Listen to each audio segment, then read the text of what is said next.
morning, late morning, I guess it is. I'm excited to have our guest speaker today. We're going to be listening to Ernest Gray talk about the way language functions as a window to his world. That's the title of the talk. And just a little bit about Ernest. He is a PhD student in Linguistics and New Testament studies. He's also a full-time professor and a part-time pastor. So he'll be talking about himself as well as talking about linguistics and how language serves as a window into culture and help us make sense of our world. So I'd like you to welcome Mr. Ernest Gray.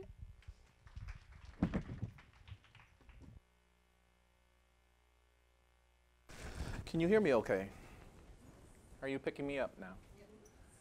Well, thanks for having me, Amy. Thank you for that introduction. And thank you for creating a time for me to come and share these thoughts and some of the insights into my own personal world, my own personal story. As was just indicated, my name is Ernest Gray, and I am a full-time professor. I teach religious studies at a Bible college in downtown Chicago, and I'm currently a PhD student in New Testament and Linguistics at McMaster Divinity College in Hamilton, Ontario. You're like, how does that work? Well, I kind of do both. I kind of live in two worlds. I live in Chicago, but I was commuting and continue very infrequently now. I commute from Chicago to Toronto. I was doing that on a weekly basis. I'm right now actually grateful to be in my on sabbatical so that I can make a little bit more progress toward earning that PhD. So right now I'm in the comprehensive exam stage. For those of you who kind of know what that's like, it's just read a bunch of books and write an exam after you've read them all. So I'm no shorter. There's no shorter busyness for me as I stand here. And on the other hand, and the other thing that I do is I also pastor a small church on the west side of Chicago, in West Garfield Park, Keystone Baptist Church. I'm the senior pastor there, and I'm grateful to be able to serve that community because it's one of those communities that's too important to neglect, and I serve a church that's too important to fail. So how did I get to this place? How did I come about, how did I arrive at these two destinations? How did I get involved in these two areas of life? They were never really on my outlook. They were never really two aspects that I thought I saw myself doing.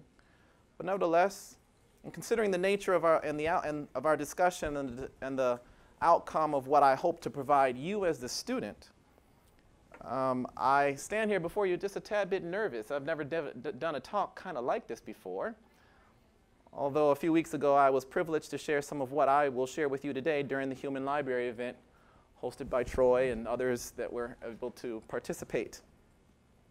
The unique experience and interaction with the students a few weeks ago that I had was very rewarding, and I was very grateful for the students that were able to attend my talk. It was for this reason that I was approached by Professor Amy Williamson as well to come and share that story again. That will be the bulk of my discussion today, will be my own personal story and how I've arrived at this place through the ideas and the stick-to-itiveness of perseverance.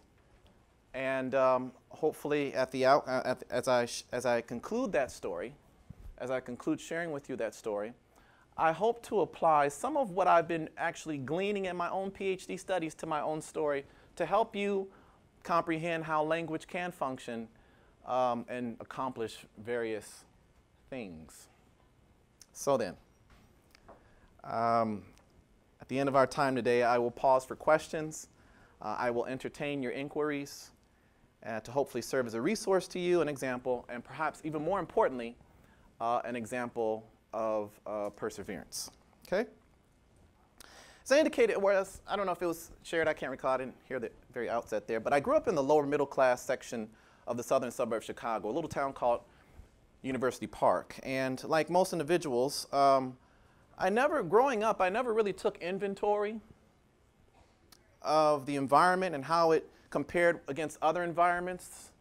I never took inventory of my own personal environment because for me it was what was normal. It was the only environment I knew. Nevertheless, there were currents that were sweeping below the surface of our community that were there, though I was not aware of them. Racial bias, economic disparity, systemic failures in the broader community were far from my mind because, again, this was the only neighborhood that I knew. This does not mean that they did not exist.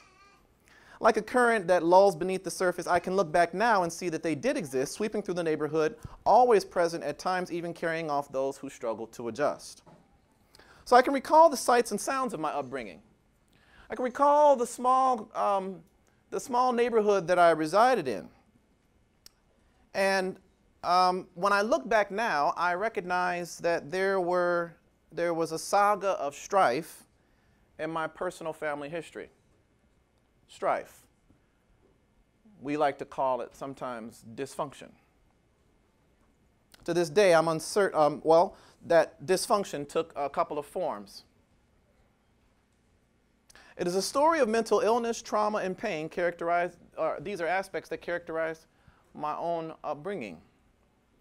My father was and continues to struggle with alcoholism, frequent nights of rage or alcohol-induced squabbles made for difficult days at school the following day. To this day, I'm uncertain as he's able to come to terms with his own personal disease. On the other hand, my mother, at the age of 22 or 23, was diagnosed with schizophrenia. Her life has been one filled with frequent hospitalizations and consistent medication. Though her difficulty at times seemed more debilitating than my father's, due to her sometimes stints in the hospital, time away from home, I would suggest that later on in life I find my father's disease to be far more pervasive. For though her disease incapacitated her for sometimes, oftentimes weeks, the long-term effect of my father's disease, that of alcoholism, are far more long-standing and devastating. So the life I've lived hasn't been full of ease, and perhaps it resonates with some of you. Perhaps this is some of these details that I divulge to you characterize your own story. If not yours, then you are able to identify and/or they resonate with you. The life I've lived hasn't been full of ease. I've met adversity in spite of the challenges of my upbringing. But in addition to the internal resources that I will share with you today, I also want to inform you that my own personal faith has been the epicenter of my story as well. It has been what has motivated me as well to overcome certain challenges that I have faced. So for the next few moments, what I would like to do to you is to take one-word summaries regarding my life that has brought me from the saga of dysfunction to the ability to function in this society and to persevere, though challenges continue to exist. Is that okay? All right, so what are some of the key elements that I've come to recognize that were pivotal towards helping me persevere through adversity? The first one is awareness. Awareness. I became aware of the dysfunction in my home between the ages of 8 and 10. I was around 8 to 10 years old when I began to recognize something ain't right. It just doesn't feel right.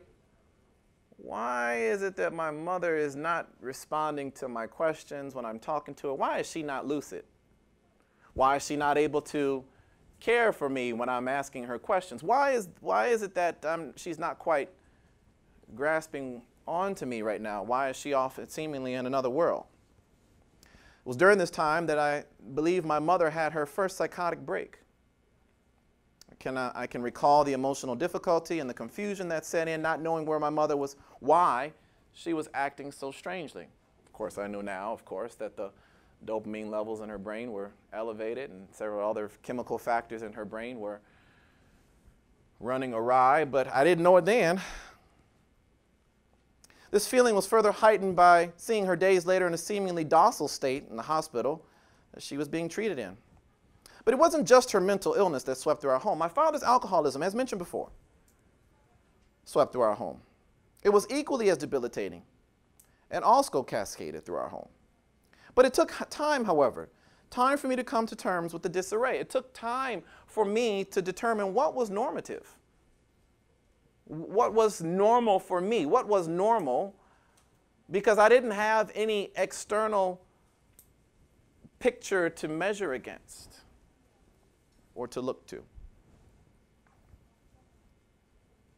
Awareness in my situation took time. And so as I mentioned awareness to you, I became suddenly aware between the ages of 8 and 10 that there was a stream of dysfunction that kind of lulled through the home, and I knew something just wasn't right. I couldn't put my finger on it. I didn't articulate it. I couldn't quite understand it, but I knew something wasn't right. Though the atmosphere was difficult, as I grew older, I discovered the elements that caused such behaviors, and I came to accept that normativity is a moving target. So what is normal for me may not be normal for you. And normativity as a moving target, it is never simply something that can be cookie cutter like. It's not the same for everyone. Perhaps it is for you as well. Self-awareness, in my estimation, can only be achieved once one refuses to jettison aspects of their life that are unsavory or deemed problematic. So for me, my suggestion is awareness of the dysfunction doesn't mean that you turn a blind eye or that you try to shun it or push it away or say, that's not me, or I don't want to accept that. But for me, it's come to the fact that, okay, this is who I am. Let me give it a hug. Let me embrace it, because it is the life, it is the cloth that I've been cut from. When I consider awareness, I think of the short poem by Portia Nelson. It's entitled An Autobiography in 5 short chapters. It begins something like this. I walk down the street. There's a hole in the street. I fall in the hole. I climb and struggle to get out of the hole. It takes me a while. I finally emerge out the hole. I continue down the street. That was chapter 1. Chapter 2. I walk down the street. There's a hole in the street. I see the hole. I fall in anyway. It takes less time for me to climb my way out of the hole. I continue down the street. Chapter 3. I walk down the street. I see a hole in the street. I walk around the hole. I continue on my way. Chapter 4. I walk down the street. There's a hole in the street. I go to the other side of the street, and I continue down the street. Chapter 5. I take another street. My awareness is like that. It takes time for me to recognize something and to figure out what it is. And it may be the same may be true for you. The first resource that I want to share with you is that of acceptance. Acceptance of your situation. Acceptance of your upbringing. Acceptance of your family as it is, not as you hope it to be, not as you long for it to be, but as it is. It'll do justice to you. It will save you from a lot of heartache if you can simply look at your situation and see what it is. Acceptance is also something that is negotiated, that must be negotiated in your life. Perhaps due to the difficulty of aging, ill family members, mental illness yourself, trauma from a wound. These are hard things to accept in your life. It can be said that you cannot choose your family, you cannot choose where you come from or the family you were born into, but I would like to suggest to you that you cannot change the difficult situations you've encountered in your life, but you can accept them as the fabric, as part of the fabric that you're comprised of. In doing so, you're more apt to respond appropriately to similar situations in the future. So one of the scenarios that are oftentimes hard to accept, I think trauma is number one. I think trauma is a real hard a real hard pill to swallow. I begin with trauma because we tend to minimize the effects that they can have upon us. As I mentioned to you before, I teach at a Bible college in downtown Chicago. And at that college, ostensibly, every single student there is training in order to go into some type of vocational ministry. And I don't have fingers and toes to count the number of times I've had students in my office sharing a wound, sharing some pain, or sharing some hurt in their life. Now, these are supposed, and I place them in quotation marks, supposed to be well-adjusted students who have answers to life's hard questions. And yet they struggle like every other human being. Outwardly, they wear their facades. Inwardly, they're in pain. So I want to suggest to you, you can never underestimate the effects that trauma will have in your life. You can never underestimate why you would react. It's like an open wound. When someone touches it, you're liable to wince. Trauma can take many forms, not just the more noticeable forms like PTSD or physical abuse. Trauma can arise from things such as abandonment. That's traumatic as well. The second thing that I think is hard for us to accept is that of isolation. According to Judith Viorst, who wrote a book called Necessary Losses, and I could summarize her thesis as this: every human being from birth undergoes a series of separations. Have you ever thought about that? That life is but a series of separations from one to the next to the next. So the first separation occurs at birth. You're separated from your mama. After that, you grow up, you go to kindergarten or you go to school, and next thing you know, your family moves. There go your network of friends. Then you lose a dog. Family member dies. You lose a community. And lo and behold, before you know it, you're feeling this profound sense of isolation. I think that incessant removals from locations, relationships, and surroundings can be hard to accept as well, and hard for us to adjust when we have to try to make sense of our world and then progress through difficulty. So isolation can be a really, really hard one to overcome. And in tandem with this is a lack of community. You know, I'm sorry, but I think that Western views of rugged individualism are overrated. I can make it on my own. I need no one else. I got here by myself. I don't need, it's just me and myself. It's this sense of rugged individualism that I think doesn't serve us well. All around the rest of the world, people live in communities because they derive great strength from those communities. And the same thing is true for you. With a support structure in place, with people who have your interests in heart, with people who long to see you succeed, you're going to have to figure out who that community is, identify who they are, and continue to nurture those relationships, because those will help you get ahead. All right, so acceptance is number one. I'm sorry, awareness is number one, and I moved into acceptance. Sorry, I'm a little bit nervous, as I mentioned. Let me recap for you briefly. Awareness is number one. Awareness. Awareness of who you are. You know, it was Immanuel Kant who said, "Super aude," or know for yourself, know yourself. I would suggest to you that be aware of who you are and what comprises you, your background, where you've come from, some of the things that make you up, your own family history. The second thing is that of acceptance. You've got to learn how to accept the experiences you have in life, to accept sometimes trauma, that you're a wounded person. Doesn't mean that you should be, damaged goods. Doesn't mean any of these things. It simply means that you're human. Isolation. These are hard. It's hard for us to accept being alone. And the fact that from birth we go from one separation to the next. Finally, that of a lack of community can be hard for us to accept as well. these two items, awareness and acceptance, will help you, in my estimation, to really press through the difficult times that you encounter. Last but not least, I want to talk about the idea of perseverance. Perseverance.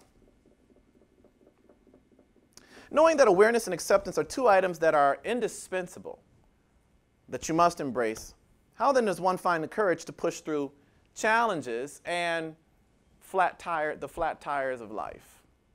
How do you overcome these real difficult situations that really deflate you? I would suggest to you that a certain amount of stubbornness accompanies those who persevere. A certain amount of resilience is necessary. A little stick-to-itiveness is necessary. Because you're challenged, our generation tends to be challenged more so than previous generations with resilience. If something doesn't go your way, what do? You just quit. Just give up.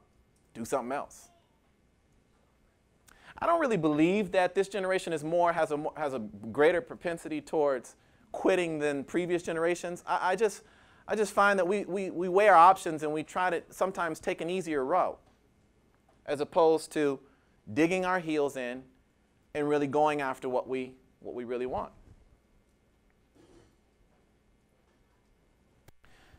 For the last 4 years, I've been involved in doctoral studies.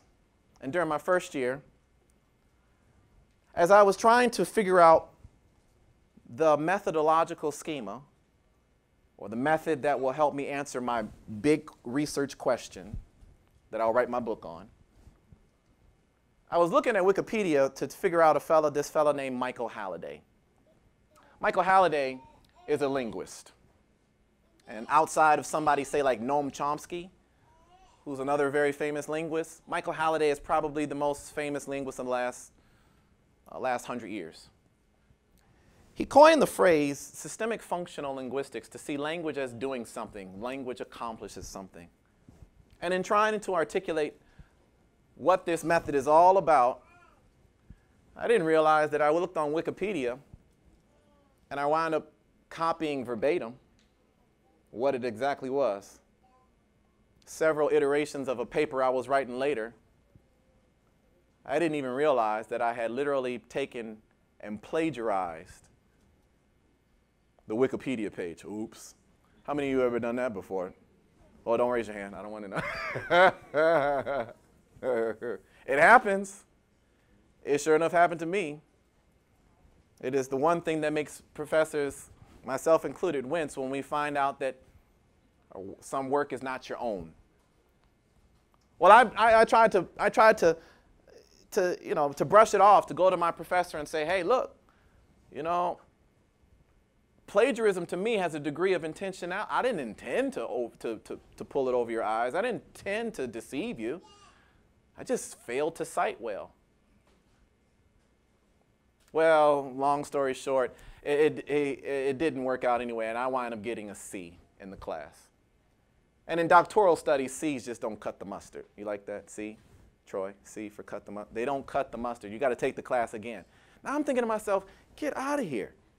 Here it is every single week. I fly from Chicago to Toronto to fail a class.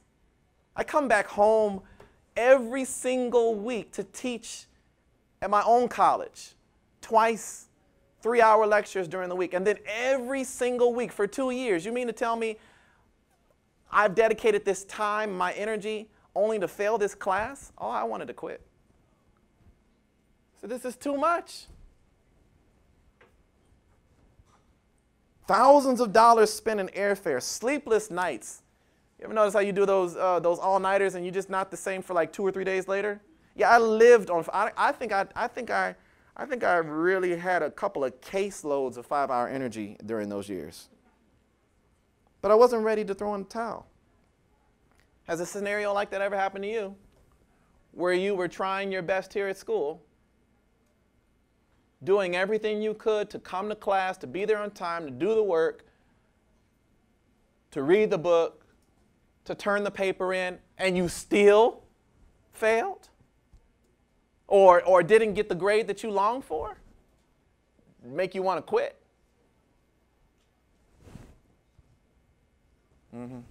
Me too. In an attempt to earn your education, you sacrifice all of these things only to fail. It is disheartening, to say the least. Nevertheless, you have to begin to see the value, the merit, the worth in striving.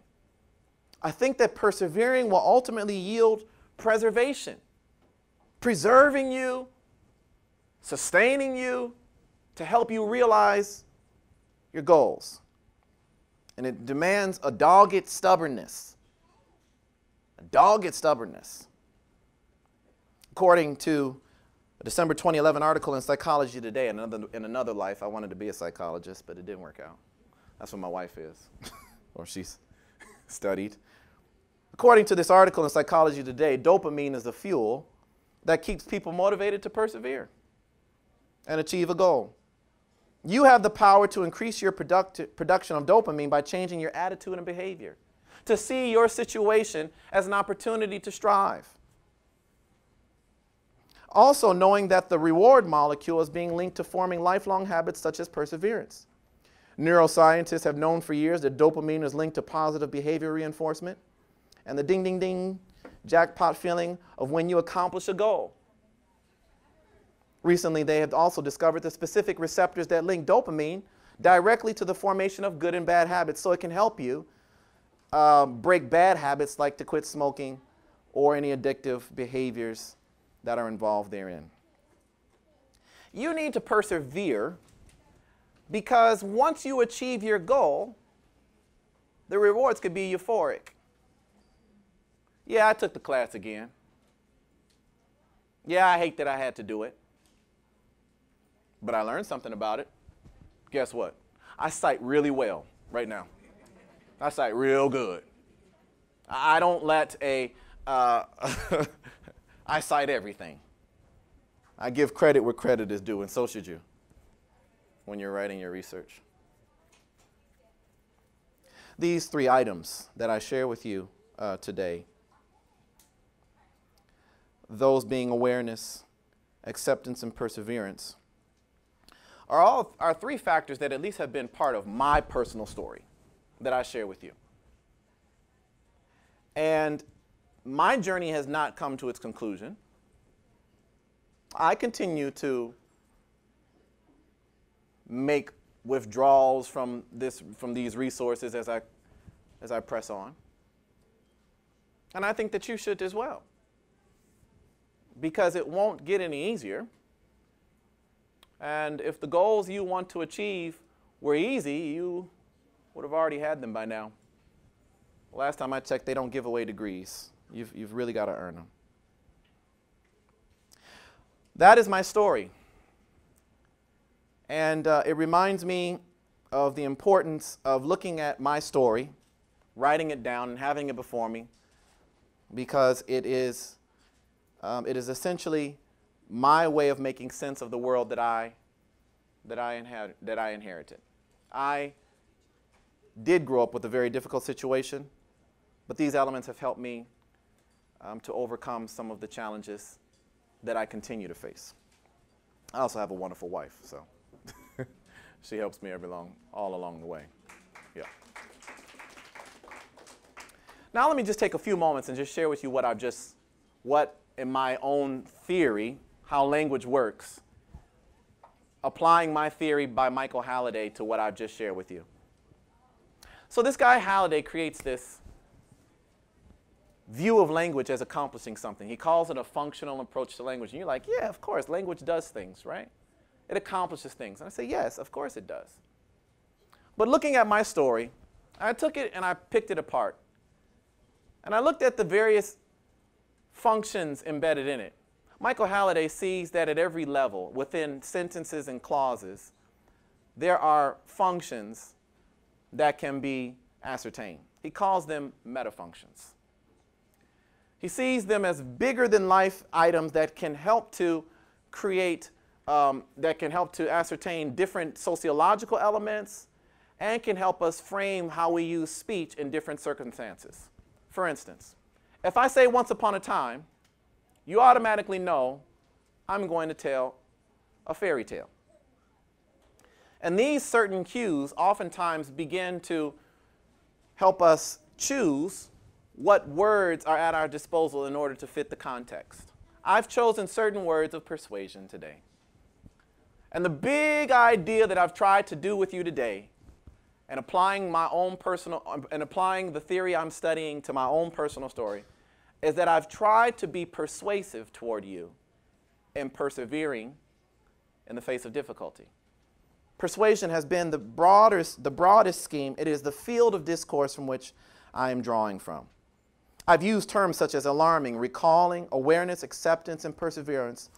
And these all belong to semantic domains of mental processes, where the process of sensing is paramount. My use of these terms and the way I've arranged them indicates that, according to Halliday, mental clauses are concerned with our experience of the world and our own consciousness. Thus, initially, the ideational meaning of my talk contains a high degree of mental transactions. I've taken my own personal goods and I've shared them with you.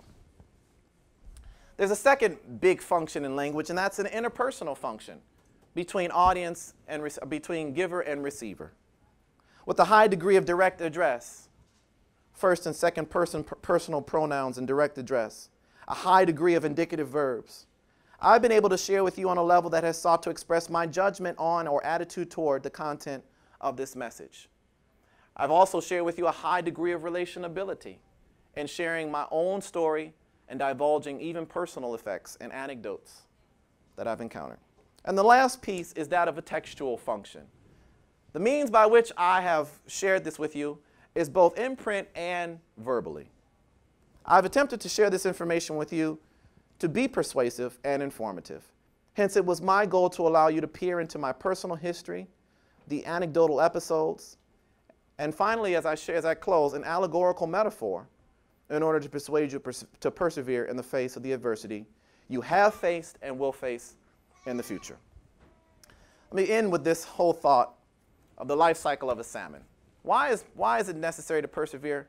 Because all beginnings are hard, and you really need to persevere because in order to reach your goals, you ostensibly need to go through the difficulty. So have you ever thought about a salmon before, the life cycle of a salmon? No? You don't watch enough National Geographic? Anybody watch National Geographic? Animal Planet? Sometimes. All right, fine. I guess I'm that nerd.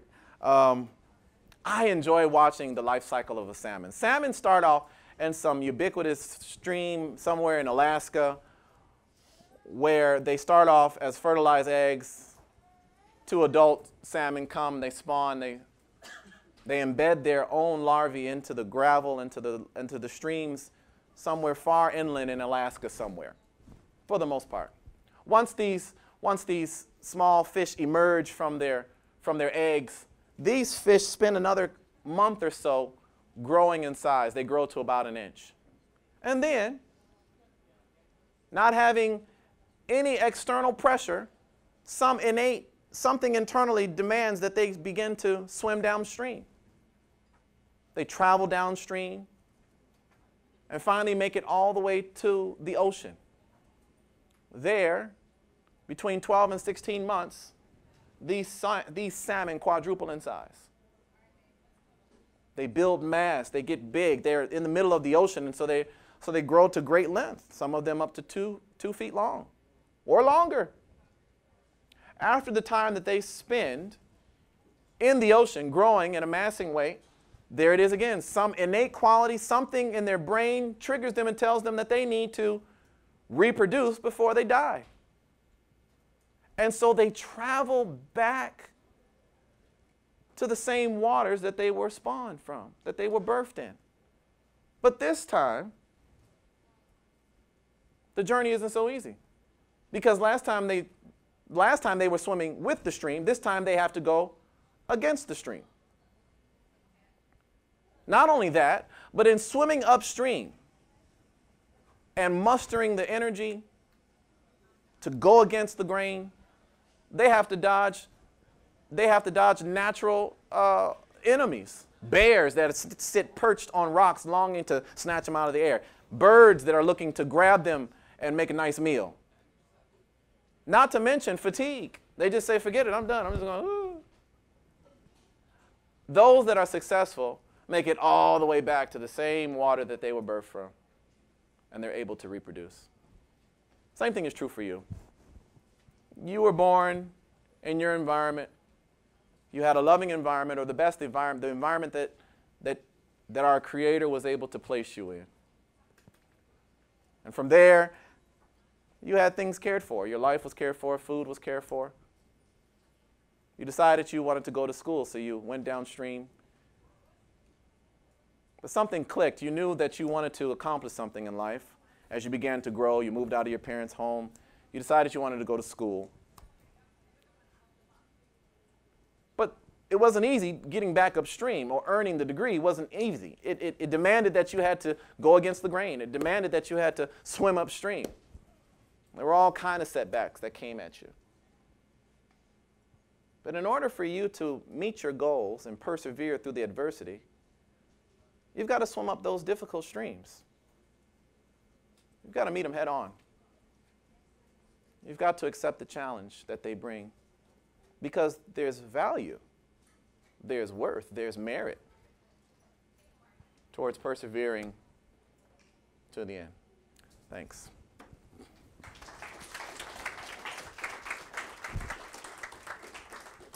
I want to pause for some questions. Should you have any? I'd love to be a resource to you. Yes, what's your name? Yeah, James. Hey, James. So with the anecdote you gave earlier with the street, Mm-hmm. to me it sounded like it was almost similar to the stages of Dabda, to where she felt like that she died, and then was the anger, the depression, and then she's slowly able to accept it. Yes. So with that hole, do you feel like that between those two you can fill it and then also continue, in a sense? Filling it, I'm not so sure if it'll ever go away. I think of the hole as the trauma or some pain or some difficulty that is simply there.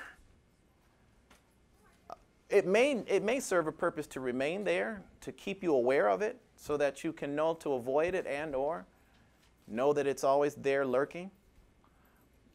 But it does take time to accept that it is there, the pain, the depression, and run the emotional gamut before you're able to then make a choice of overcoming it.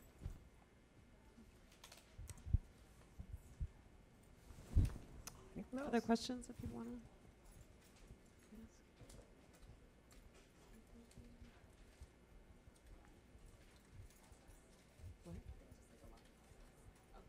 Need a minute to process the talk before you questions. Okay. Yeah, I mean, take some time. We've got some time. I'm cool. In class, I always know that there's like at least 2 minutes or so before they go up. Yeah. So.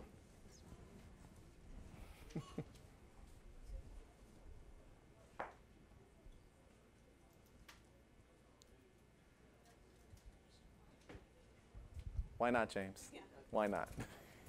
So with your mother going in and out of, her lucidity, and your father dealing with his, alcohol addiction. Correct. How did this affect you mentally, growing up with childhood being a very important part of the developing process and moving forward? Was it hard for you more socially than it was emotionally or mentally? It's a wonderful question. The question he posed was, when my father schizophrenic, my mother schizophrenic, my father and his alcoholism, how did it affect me? I believe at one point, I acquiesced. I just kind of gave in to say, if this is the cloth that I'm cut from, then I suppose that I'm destined to do the same thing. And so during my formative years of, say, high school and beyond, just beyond high school, I kind of engaged in some reckless behavior myself, and decided that, since this is the environment that I was cut from, this is what's normal, so this is what we just do. So that so that I tended to socialize with those who were like-minded.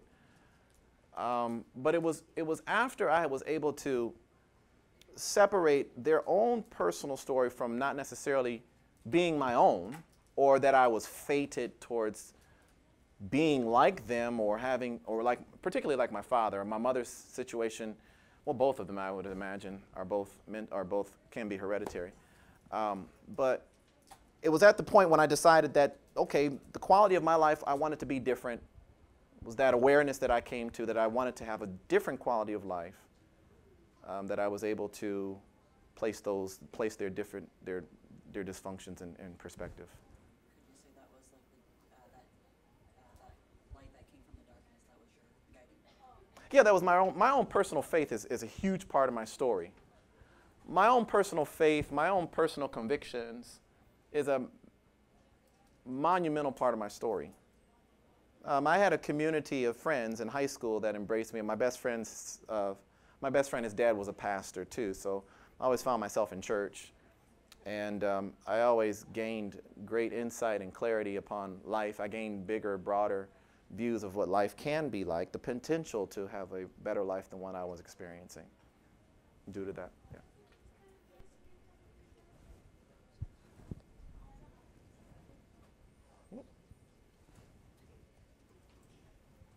Where are you? Oh. Hi.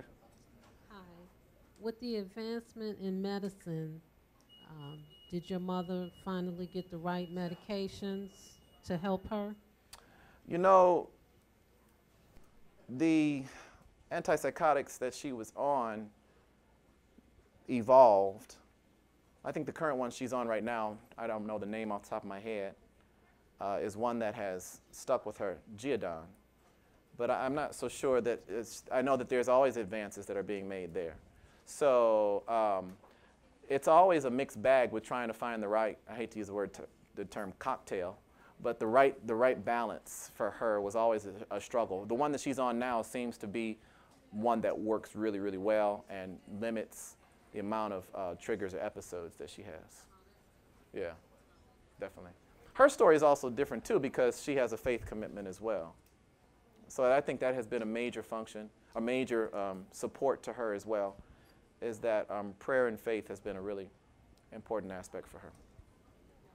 Yep. Do you feel that where you are now in life, that you've exceeded your own expectations, like in terms of a job, family, and everything? Yeah, I think that it's nothing else that's helped me to have a sense of humor, a little more.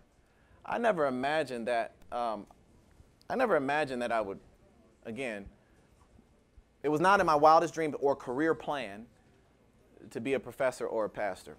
I wanted to do psychology. I wanted to figure out how the brain works, why it works the way it does. And so yes, to answer your question, yes. I credit it to God having a plan for my life that I didn't realize in the moment. I just had to tend to interpret that plan in the rearview mirror. So I found myself going down a particular road only to look back and say, oh yeah, that's what I was supposed to be doing, because I'm already involved in it. So that's the way I've tended to interpret where I'm at today in the rearview mirror. Yeah. So with linguistics being the study of language, Yes. and with everything you have been through Yes. over the years, what did you tell yourself through all these times? With one of the questions we were asked to answer for our psychology class is that, what words do we tell ourselves to help shape ourselves in the world? And with everybody being different, what did you use for yourself to keep yourself going and shape yourself? Great question. Even as I've taught for 10 years now in an academic setting, there was a struggle with wondering if I had the goods to earn a PhD. So there was a sense of, am I enough? Do I have what it takes? Am I smart enough? These people, the people that I've looked at and my colleagues that I interacted with, these were like brilliant people to me. And I had to come to I had to then remind myself, so what was that mantra? I am enough. I am enough. I have what it takes. But that was a hurdle to come across, and perhaps you too, maybe thinks thoughts of self-worth or doubt or the doubting of your ability. Can I really do this? Is it, do I have what it takes? So for me, it was the idea of I am enough, and I can do this.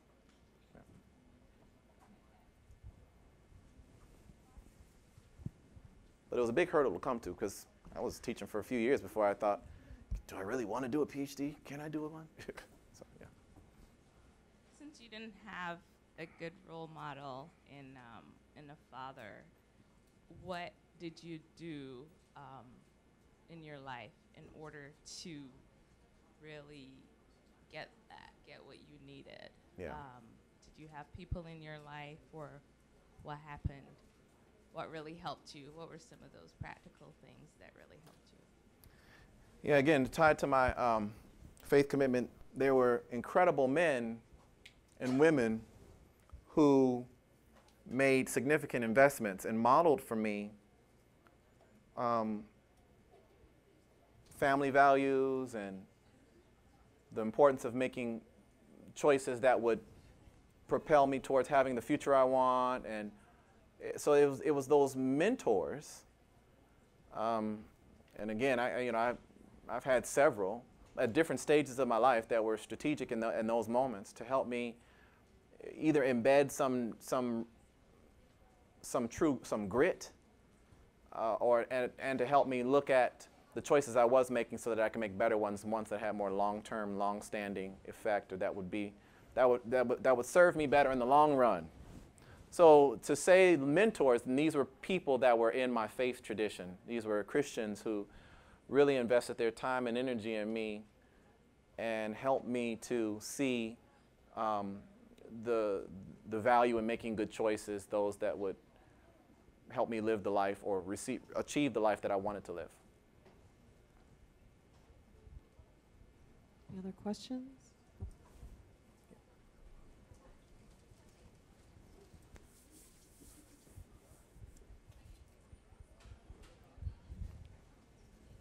Ernest, Yeah. do you see a connection between, or what, if any, connection do you see between the story you've shared with us and your field of study that you're in? In terms of the motivation to study linguistics, do you see that as being tied in with your personal history in some way? That's the process that I'm on right now. This was the opportunity that I had to really investigate that, to apply that methodological schema to my own personal story, to pick apart the clauses that I wrote down, and to begin to look at certain verbs that I chose. What was in particular, what could I use from the smorgasbord of words to tell my own story? That's essentially what my linguistic study is about. And the same thing is true for you. So to make it simple, what is at your disposal to help you operate in the given context you find yourself in? And so for me, in a talk like this, knowing that an audience would be in an academic setting at a library at a community college, I chose terms that I knew would function well and be persuasive. So that's part of that story that I've been really fascinated with. And as I'm reading several dissertations on language and language theory, that's been the most intriguing thing. I'm going to take this same model and apply it to an ancient text, which will help me to see what was going on in the community when it emerged, when that document came out. Sorry. See, it's one of the things I wanted to change when asked to come was to not make it all about my theory, because it'd be so out there that it would not connect. And so I wanted to try to distill the really important parts and share those pieces with you. And language and linguistics is one of those things that really intrigues me now. Yeah.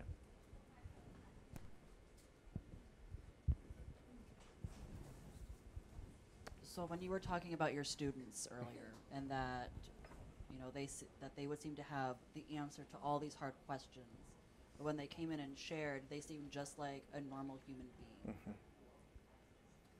What were you picking out of what they were telling you, and what you picked out? Could you apply, a theory per se, with what they may be going through on a more maybe a deeper level that they haven't come to terms yet? Might be, if I'm understanding the question correctly, it might be the sense of an unfortunate. I was terrible at wording that question. Yeah, no problem, no problem. If I'm understanding you correctly, what is it that I was able to pick out in my students that came with me with these issues, difficulties, that if I could pinpoint it, I would say that it would be, there is this perception that if you're in a religious field, that life's ultimate and difficult questions should be answered. And if you're not able to answer, if you personally are not able to answer, if they're not answering the ones that you struggle with, then something could be quote unquote wrong. When in fact, I would push back and say, no, that just kind of makes you human. And so for me, I think it would be the lack of acceptance. Did you see that a lot within the papers that they wrote or how they even spoke in class? Sometimes the papers were not as personal in nature. I don't teach class. I used to teach an ethics course, but I don't teach that course anymore where they had the personal nature. But now their work is far more technical. They have some moments of reflective thought, but it's not necessarily on a personal level. I'm looking to see how well they apply their tools toward looking at various texts. So to answer your question, unless it's, of course, something like a journal or something that I've asked them to be reflective upon, or a blog, or things like that, then there's far less time for me to interact or critique or take a look at the way in which they share personal stories. Share a little bit about your college life and what kind of student you were. Oh, yeah. Interestingly enough, one of the things I did do, the same Bible college that I now teach at, when I was 24, I enrolled, and I was going through difficulty. And I was working at UPS, and I was on the night shift. And I would come home at 6 a.m. from the night shift and then shower and then go to class. Well, lo and behold, I wasn't fresh for the day. My mind, I was already halfway through my day. My first semester at this school, I failed every class except one. Every single class I failed. As a matter of fact, I failed so bad that the GPA I came out with was a .881. It's burned in my brain. I didn't have a 1 in front of it. It was a .881 GPA. The school gave me the boot, said, get out of here, kicked me out. I had to reapply. I reapplied. I got back in. And from every semester onward, I fought tooth and nail in order to raise my GPA. I didn't really graduate with stellar GPA. Wasn't an A student. There's a misconception that your professors and those who teach are the smartest people in the world. No, there is something in terms of work ethic. They work really, really hard. Trust that. Really, really hard. But that doesn't mean that I wasn't the smartest person, and I didn't graduate with an A average. As a matter of fact, I graduated with like a B- average. But I managed to graduate and from the same school, and went on to get a graduate degree, and now I'm earning another graduate degree. Other questions? How are we doing? Time. Great. No? Question? No. Anybody else? Yeah, persevere. If you fail a class, use it as motivation. I was motivated after I got kicked out. Was motivated. Okay, I think that's it. So thank you again very much, Ernest, for coming. And Thank you for having me. speaking. I hope that I've been a resource to you. If you personally have a story or something that you would like to share with me, I do love engaging students and helping them on their journey. If you'd like to email me, you can email me at ernest.gray, ERNEST.GRAY, at moody, MOODY.edu. Ernest.gray at moody, MOODY.edu. Thanks, guys.